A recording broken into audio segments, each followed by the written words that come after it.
अस्सलाम वालेकुम, मैं हूं आबिद अंदलीब। नाजरीन, कुछ बड़ी अंदर की खबरें पता चली और बड़ी इंपॉर्टेंट खबरें और बड़ी इंटरेस्टिंग भी है कि मरियम सफदर साहिबा का एक ब्लंडर किस तरह इस पूरी हुकूमत को ले डूबा। कल मैंने आपको एक खबर दी थी कि मरियम सफदर साहिबा पे अब पाबंदी लग गई है कि वो जलसे नहीं करेंगी, और आज आपने देखा प्लान ये था, शेड्यूल ये था कि मरियम सफदर साहिबा का ये जलसा था आज, जो उन्होंने इस जलसे में ख़िताब करना था शांगला के अंदर, बिशाम के अंदर, लेकिन वो उनको वहाँ नहीं जाने दिया गया। क्यों उनको रोका गया, क्या हुआ ऐसा, क्यों बहुत शदीद रद्द-ए-अमल आया बहुत सारे हलकों की जानिब से मरियम सफदर साहिबा के इस रात वाले जलसे के बाद बड़ी चीज़ें जो है वो तब्दील हुई हैं। इसके ऊपर बात करेंगे इस वीडियो में, लेकिन पहले मैं आपको ये बताऊं कि जो पी का ऑर्डिनेंस था हुकूमत ने लाया था जिसको, और उसके ख़िलाफ़ उस वक्त की जो हुकूमत थी, आज जो अपोजिशन जो आज की हुकूमत है उस वक्त की अपोजिशन थी, ये हाई कोर्ट के अंदर गए थे, बड़ा इन्होंने शोर मचाया था।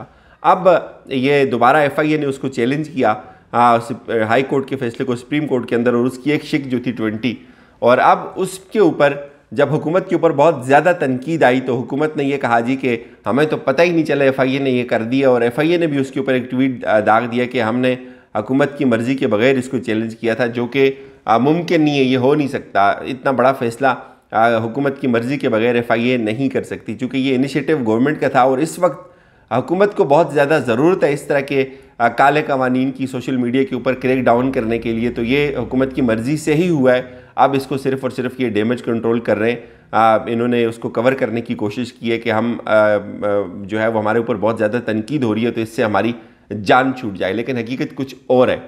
रात को मैंने आपको ये कहा था, मरियम सफदर साहिबा ने जो तकरीर की उसके बाद बहुत ज़्यादा उनकी जमात के अंदर और ख़ास तौर पे जो पूरी PDM है उसके अंदर एक बड़ी तशवीश थी कि ये आपने क्या कर दिया है। उससे बहुत ज़्यादा हलकों के अंदर भी एक तशवीश पैदा हुई। पहले मैं आपको बताता हूँ, ये शेड्यूल था मरियम सफदर साहिबा का आज का जलसा। आप गूगल पे जाकर आज सर्च करें मरियम नवाज़ के जो जलसे हैं और उनका शेड्यूल आप देखें तो आपको ईद से पहले का शेड्यूल जारी हुआ है। फ़तेह जंग अटक ऑन 6 मई, 6 मई को जो हो गया उन्होंने जलसा करना था, फिर 7 मई को बिशाम सिटी में उन्होंने जलसा करना था, आज वो वहाँ नहीं जा सकी। फिर अब उन्होंने सवाबी में 11 को जलसा करना है, गुजरात में उन्होंने 15 को जलसा करना है, फिर इस तरह सरगोदा में 20 को जलसा करना है, ओकाड़ा में 23 को जलसा करना है, 28 को उन्होंने भावलपुर के अंदर जलसा करना है। ये रिकॉर्ड नेट के ऊपर पड़ा हुआ है। लेकिन रात को क्या हुआ, रात को मरियम सफदर साहिबा ने, चूँकि वो इनको यही लगता है अभी भी ये अपोजिशन के अंदर है, और इनके एक मिजाज बना हुआ था, इनके पास एक बयानिया था, वोट को इज्जत देने का बयानिया, इनका बयानिया था फ़ौज के ऊपर तनकीद करने का, और एक फ़ैशन बन गया हुआ फ़ौज के ऊपर तनकीद करना, जो कि इंतहाई अफसोसनाक अमल है। और अब ये उसी जहनीत की परवरदा थी, उसी जहन को लेकर ये चली गई। और इनको वैसे जलसों में उतारने का फ़ैसला क्यों हुआ था? फ़ैसला इसलिए किया गया कि इमरान खान को काउंटर करना है, और एक तो ये वजह थी, और दूसरा ये वजह थी कि मुमकिन है इलेक्शंस भी हो जाएं, जो कि हुकूमत को पता है उसके कितने दिन बाकी हैं, ये उनको भी नहीं पता। हुकूमत भी ये नहीं जानती कि वो कितने दिन मज़ीद क़याम कर सकती है। एक गैर यकीनी सूरत हाल ना सिर्फ इस वक्त पूरे मुल्क में है, बल्कि जो लोग हुकूमत चला रहे हैं उनको भी ये नहीं पता कि वो कितने दिनों के मेहमान हैं। तो इसलिए उन्होंने एक एहतियातन एक ये भी मैयर ली कि इमरान खान जो बहुत बड़े जलसे कर रहा है, अपना बयानिया बना रहा है, उसको बहुत ज़्यादा वक्त मिल जाएगा, तो हम भी आज ही से जलसे शुरू कर देते हैं। और फैसला ये हुआ कि नून लीग के अंदर बताया जाता है, उनके हलकों के अंदर ये चीज़ डिस्कस होती है बाज़ाब्ता कि मरियम सफदर साहिबा जो हैं वो बहुत ज़्यादा क्राउड पुलर हैं, उनके होते हुए जलसों के अंदर बहुत ज़्यादा आवाम आती है, तो लिहाजा उनको ही जलसों के अंदर उतारा जाए। अब ये बेचारे वो भूल गए कि अब जो है वो माहौल थोड़ा सा बदल गया हुआ है। अब वो क्राउड जो उस वक्त एक बयानिया उनके पास था उसको सुनने के लिए शायद आ जाता था, लेकिन अब वो बयानिया रहा हुआ नहीं है। अब वो बयानिया उस वक्त वोट की इज्जत का था, उस वक्त बयानिया कुछ और था। ओपोजिशन में होते हैं जब आप, तो आपके कुछ और मसाइल होते हैं, आप कुछ और तरह की टोन में गुफ्तगू करते हैं, लेकिन अब जब आप हुकूमत में आ जाते हैं तो फिर आप इस तरह की बहुत सतही और बहुत घटिया ज़ुबान इस्तेमाल नहीं कर सकते। उन्होंने इदारों के ऊपर हमला कर दिया रात को।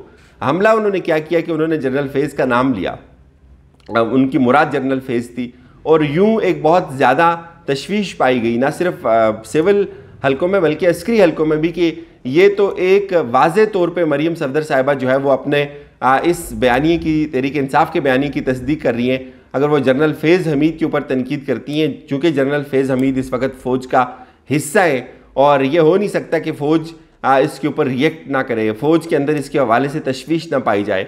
और फिर आप ख़ुद ये चीज़ साबित करने की कोशिश कर रही हैं कि आप बूट पॉलिश करके आई हैं, जनरल बाजवा की आपने मिन्नतें की हैं, तरले किए हैं। तो ये एक तफरीक पैदा हो रही थी इदारे के अंदर भी, उनके सियासी हलकों के अलावा इदारे के अंदर भी ये तफरीक पैदा हो रही थी, तो इसलिए उनको मना किया गया। शहबाज शरीफ ने ये कहा कि ये हमारा बयानिया नहीं है, इस वक्त हमारा बयानिया जो है वो मुसालियत का है, हमारा बयानिया वोट की इज़्ज़त दो वाला बयानिया। हम जब अपोजिशन में थे तो तब ये अच्छा लगता था, मैं उस वक्त भी इस चीज़ का हामी नहीं था, ये आप ही करती थी, लेकिन अब हम इसका बोझ नहीं उठा सकते। हम तो बहुत मिन्नतें और अर्जियाँ करके आए हुए हैं हुकूमत के अंदर, मुझे पता है मैंने कितनी जूते पालिश किए हुए हैं। तो ये आप जो बातें कर रही हैं, ये बातें उस वक्त अच्छी लगती थी, अब ये बातें अच्छी नहीं लगती। अब चूँकि हम हुकूमत में और आप किसी एक फ़र्द का नाम लेकर तनकीद करेंगी तो ये आप पूरे इदारे को मुतनाज़ा बना रही हैं, तो आप इस जहन से बाहर निकलें। तो फिर नवाज़ शरीफ को भी बीच में डाला गया और उनको अब इस पूरे प्रोसेस से अलग किया गया।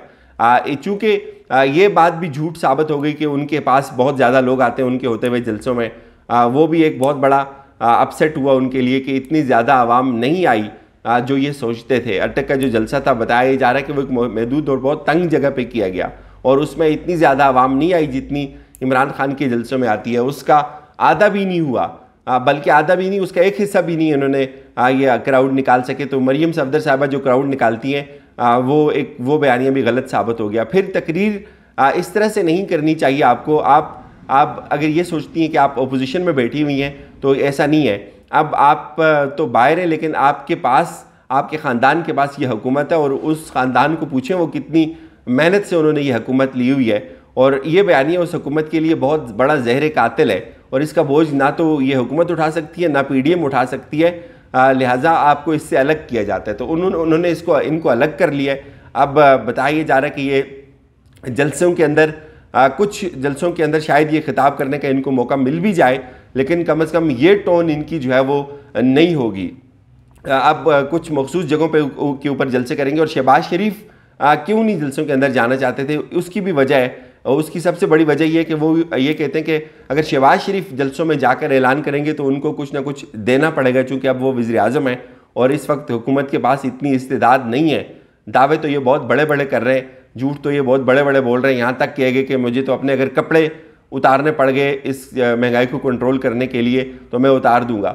लेकिन किसी ने कहा कि कपड़े तो ज़रूर उतारेंगे, लेकिन आपने जो फ्लेट बनाए हुए वो आप कभी भी नहीं बेचेंगे। तो यूँ ये बात बिल्कुल ठीक साबित हुई।